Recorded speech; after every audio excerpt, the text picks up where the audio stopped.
12 Creepiest Monsters from Doctor Who, narrated by Andrew Lapamardo. For every science fiction fan out there, they took a breath of relief when Doctor Who, the world's longest-running sci-fi television series, was relaunched back in 2005. This exceedingly popular British television program has been airing on BBC One since 1963. Having on display the escapades of a Time Lord, one who is addressed as the Doctor, but in reality happens to be an extraterrestrial being in the guise of a human. It goes without saying that this particular show here has always been a rather important fragment of the British pulp society, with a massive cult following. You okay? Created by Sydney Newman, C.E. Weber, and Donald Wilson, the series originally ran from 1963 till 1989. And while there was a failed attempt in trying to revive back regular production, which was in the form of a television flick, also called Doctor Who in 1966, fans of the series can only thank their stars for having the series revived in 2005.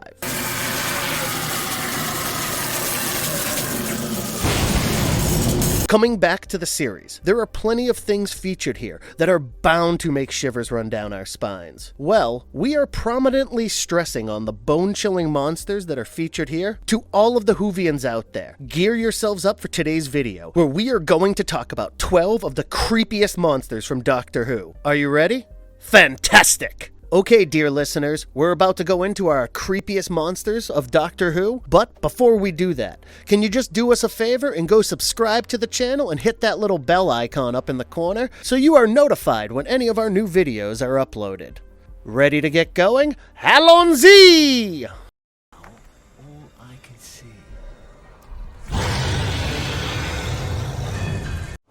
The Beast. Claiming to have existed way before the creation of the Doctor's universe, the character of the Beast identified himself as Satan. While it is debatable if the Beast was actually Satan or not, there's no denying that he was certainly a demon, boasting a scary corpse-like face. The Beast looked more like a huge humanoid having crimson skin, and two very large ram-like horns, out of which one was half broken. Trapped by the Disciples of Light beneath the surface of crop-torn chains, this ancient monster is entirely shrouded in mystery. From being able to manifest himself via electronic media, such as computer voices, or say, hologram viewers, his mind was capable of leaving the body and taking control of a single hive mind of the THEOOD jointly, and, for that matter, even a human being. The Beast owned both the powers of telepathy and telekinesis, be it a single human or a hive mind that the Beast took control of. The eyes of his victims would always have this fiery red glow. Heart that beats in the darkness, he is the blood that will never cease.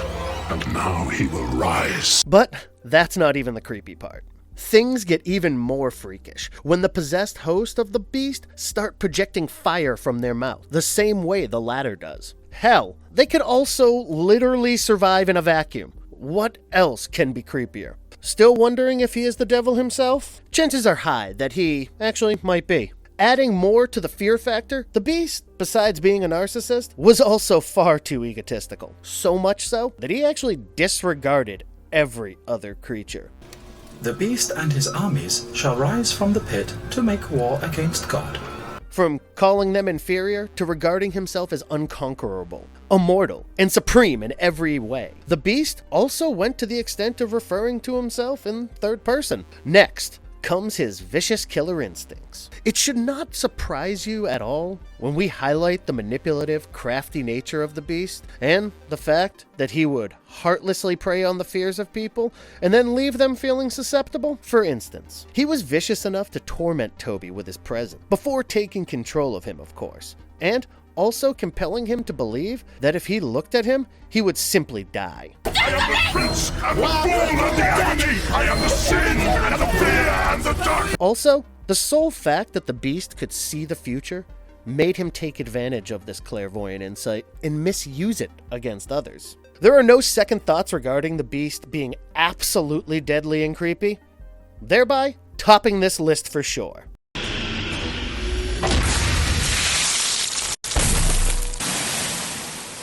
The Flood. Say hello to the viral species that became confined underneath a glacier on the planet of Mars and required a physical form to take on so as to contaminate all kinds of biological life that contained water. It goes without saying that the flood's usual state was liquid, and that it could control water, even leading the liquid form to flow in unusual directions. I mean, it's some pretty clever water. Of course, it was quite capable of infecting other forms of life by simply coming in contact with them. Don't forget that the flood itself is a viral form of life. Now, once an individual gets affected by it, they begin to ooze out water. So, there was water practically pouring from the hands, mouth, and mind you, the pressure of the water that's getting discharged is pretty high. Things begin taking a turn for the worse. The infected individuals start relying on water to draw oxygen instead of the air. The infection affects their heartbeats and pulse to quite an extent, and also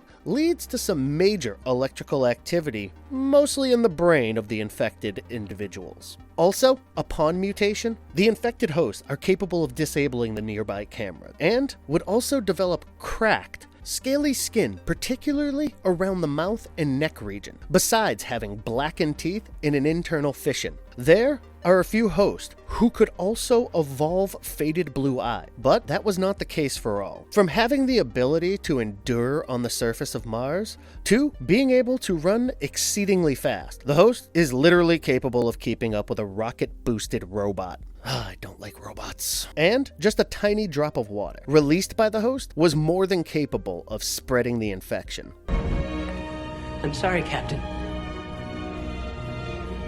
One drop.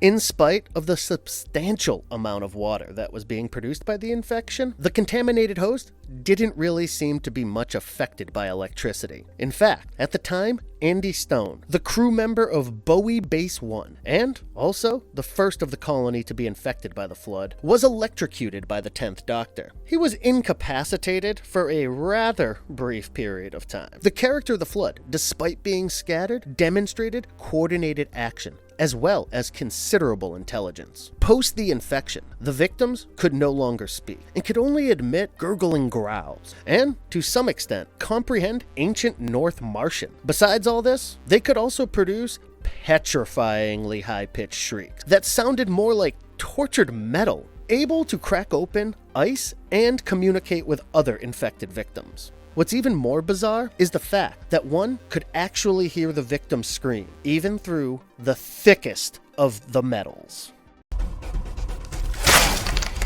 The piranhas of the air. The VASHTA NERADA. The VASHTA NERADA. Now, these guys are the reason that I'm a Whovian, so don't worry, folks.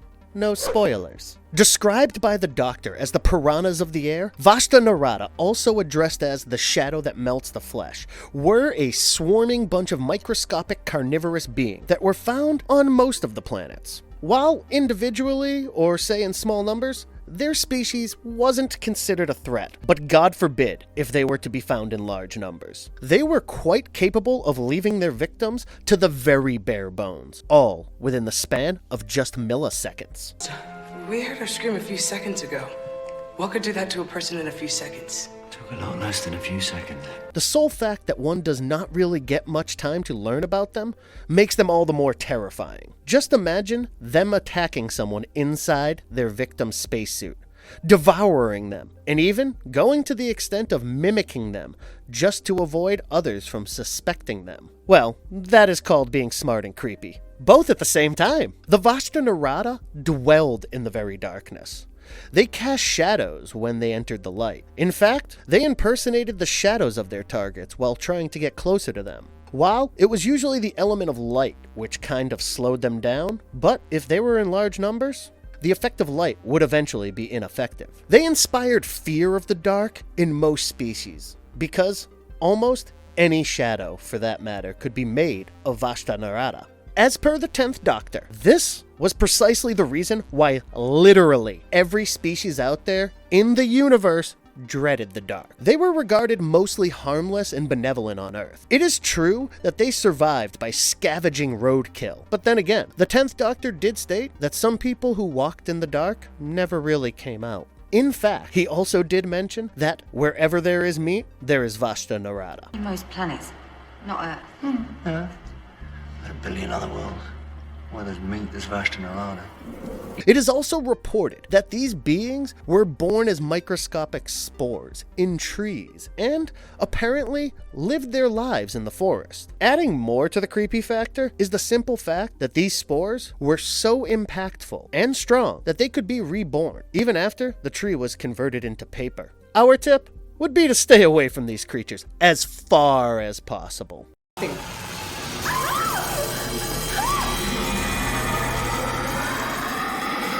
The Silence. Intended to be the creepiest monsters of the series, the Silence, previously known as the confessional priest of the papal mainframe, were genetically modified by the church to allow people to confess their sins, but without the latter remembering that they ever did such a thing in the first place, to the extent of not even remembering their meeting with the Silence the minute they turn away. This particular memory-proof factor implies for people looking at their photographs as well. It's safe to say that they are not really monsters, but more like a religious order. Ones that were also resistant to scanning devices. We do you honor. You will bring the silence. Putting stress on their powers and abilities, the Silence were capable of consuming electricity, even if that meant the tiniest amount of static electricity straight from the air and into their bodies. And if you think that's cool, wait till we disclose you their best part. A rather unsettling skill. They are quite proficient in shooting lightning from their hands, and the amount of energy that gets released is literally enough to annihilate the ones they are firing at. Mind you, while they are either absorbing or releasing the energy, a hole would appear on their faces, especially where their mouth is. No point in guessing how strong they are, be it effortlessly smashing through fortified doors, breaking reinforced glasses by pushing on it, surviving point-blank handgun shots, to being able to hang upside down from the ceiling just the way bats do. They give scary an all-new definition. Coming to their appearance. They are pretty tall, more like a 7-foot-tall humanoid, boasting a bulbous head, along with a gray face, one that did not really have a mouth. They have 4 big spatula-like fingers and tiny dark eyes devoid of sclera and nestled deep within the skull. They would either growl or make clicking noises if they weren't communicating in deep, raspy voices.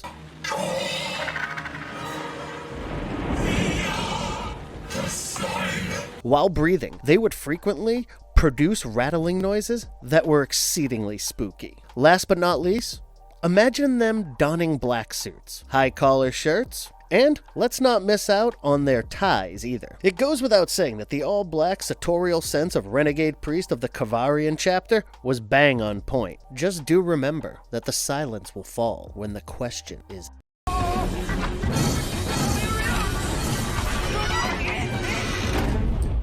Weeping Angels. Popularly known for being kind, murderous psychopaths, the Weeping Angels were an exceedingly powerful species of quantum-locked humanoid. Wondering why they are dressed so? Well, they have this rather unique nature of hiding their faces with their very hand to prevent trapping each other in petrified forms for almost an eternity by simply looking at one another. And because they appeared like that, that's how they got their signature weeping look.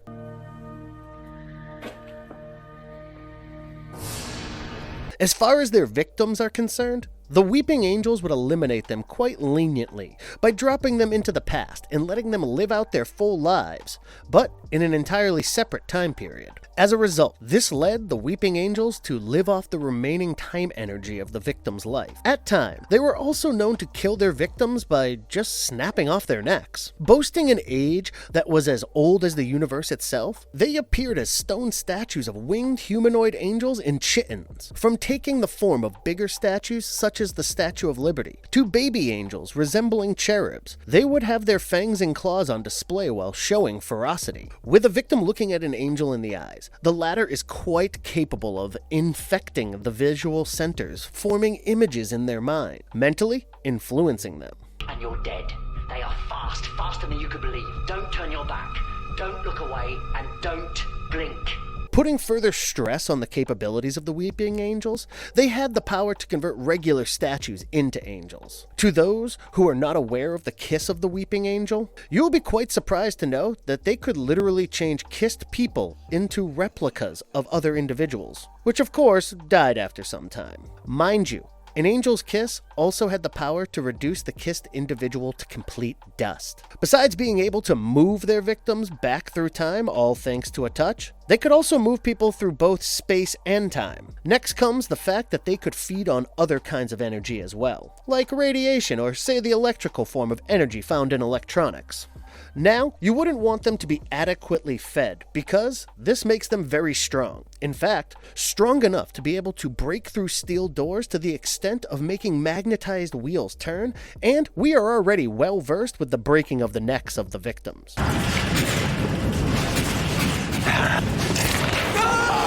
They are also quite skilled in terms of night vision and can even pursue in complete darkness. Add to that the horrifying squeals, which happen to be them laughing, and their ability to speak with each other even though they aren't close to one another, or let's say they are in their frozen states. Lastly, one of their major attributes is their almost complete perfect defense mechanism, which, by the way, is known as quantum locking.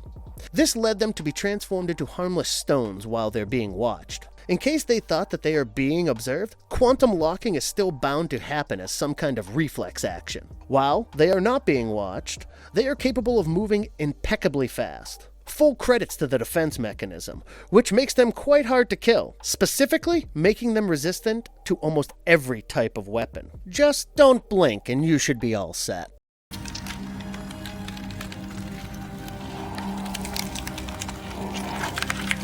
Gas mask zombies, or the empty child. With conman Captain Jack Harkness stealing an ambulance and a Chula warship, he used the vehicle to tempt the TARDIS and ended up landing in London in 1941. The part of the plan was to trick the time agents into believing that it was a Chula warship and made sure that a German bomb was to land on it, destroying it. But very little did he know that the nanogenes would not only escape, but also give birth to the empty child plague.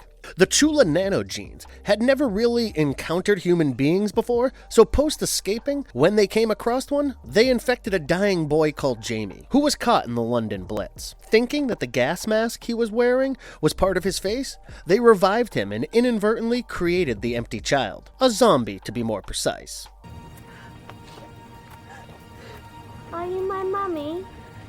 It goes without saying that almost everyone who got infected by the plague inherited a gas mask instead of their faces. A critical head injury on the left side, a partial collapse of the right side of their chest activity, and some kind of slash on the backside of their right hands. The nanogenes also bestowed the child with the powers of the Chula soldiers, like their telepathic abilities, superhuman strength, and the skill to communicate using anything with a speaker grill. Those who the virus had infected contaminated others, and the nanogenes spread in a fashion quite similar to a virus. The gas mask zombie were famous for repeating a rather odd and sinister phrase. Are you my mommy?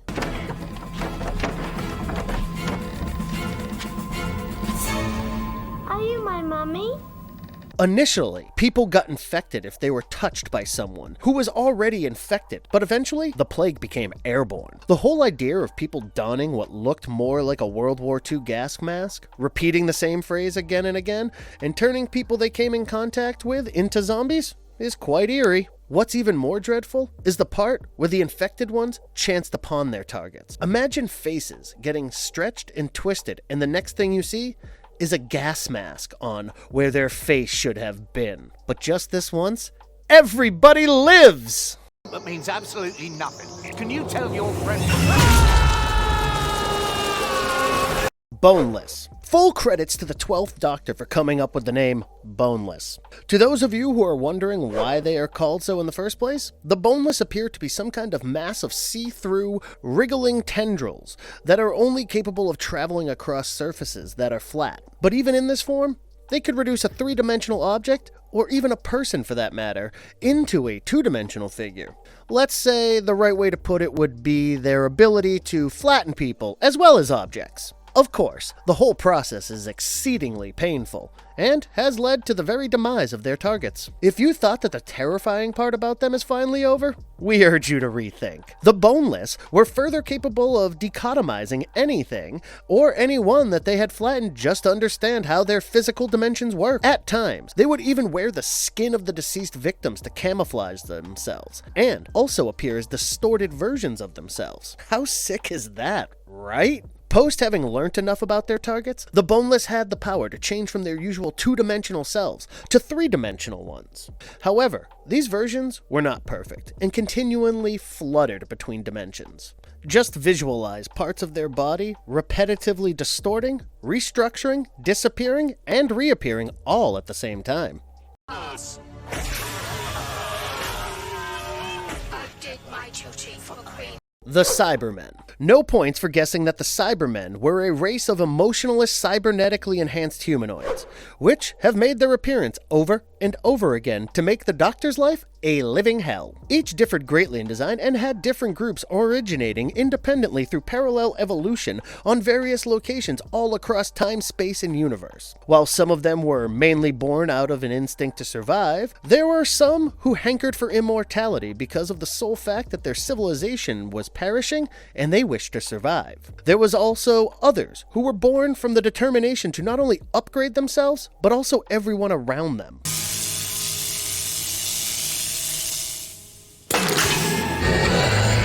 In spite of the various origins, the Cybermen were quite similar to each other. For starters, they didn't really have any names, no emotions either, and often tried to re-engineer humans as well as other humanoids into Cybermen via cyber conversion. Putting further stress on the conversion, this process of transforming capable beings, mainly humans, into themselves was quite essential on the part of the Cybermen to increase in number. What's eerie is the part where they were also able to convert corpses regardless of their condition, and, post-restoring the minds of the dead, delete their very emotions. The weapons possessed by the Cybermen were called cyber weapons. Back in 1986, when they had attacked Earth, they carried huge handheld energy weapons. In the year 2070 on the moon, the Cybermen could generate arcs of electricity, their built-in weapon also known as the electro attack, from their very hands to stun, disable, and kill too. They also owned a cannon that could function even in space.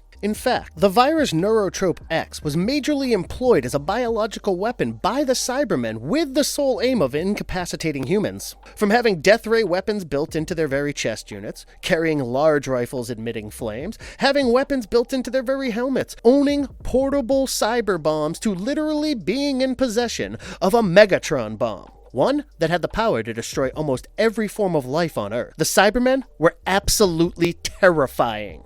Take the transport ship. Leave now. If you stay, you are doomed. The WIRRN. Apparently, the race of these human-sized insects has been here in the universe since a very long time. Native to the Andromeda galaxy, the WIRRN left the galaxy before the end of the 40th century in search of a new host source. They, in due course, made it to the Mutter's Spiral, where they infested the planet, and as they gained new hosts, they were able to learn about the political structures. No wonder they planned an invasion and were successful in reaching Earth.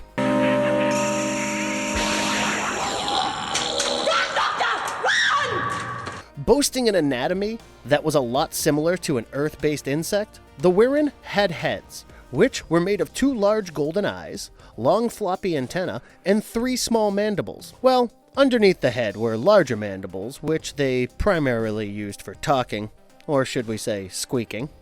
The head was connected to a large thorax that had 6 long arms affixed to it, ones that were as strong as a human arm. The WIRRN, as a species, were pretty tough, effortlessly able to adapt itself to unknown environments and even endure energy blast.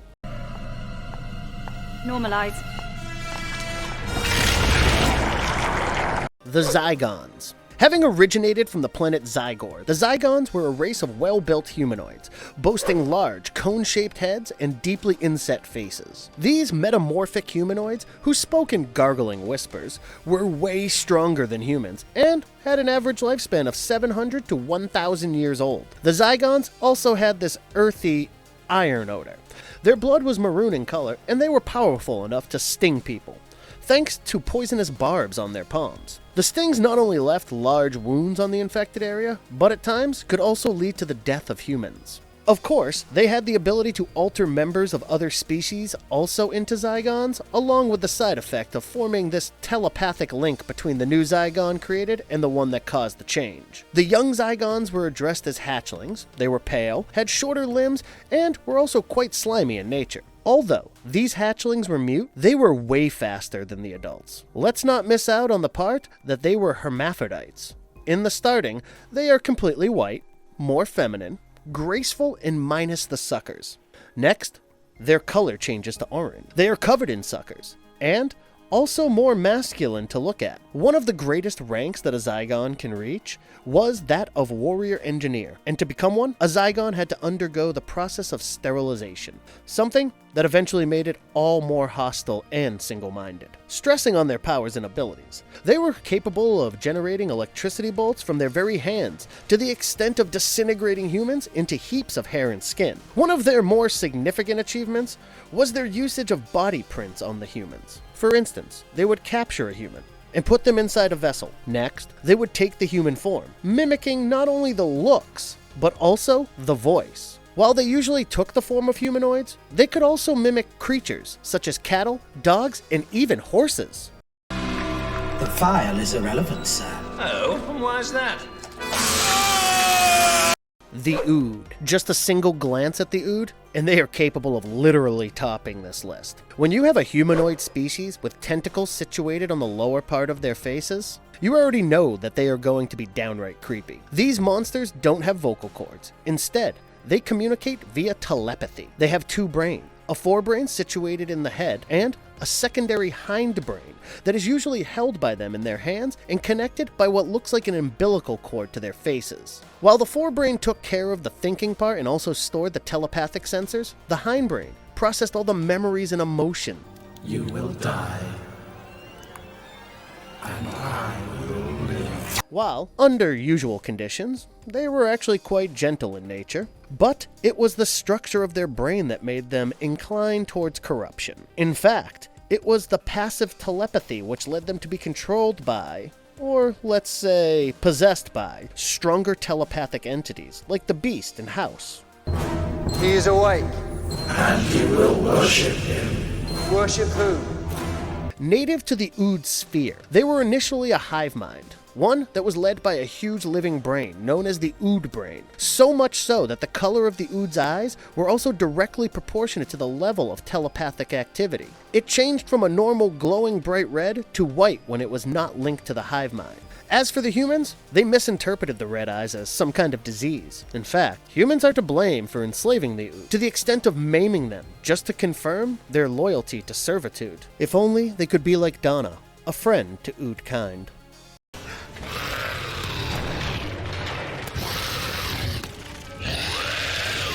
Gangers.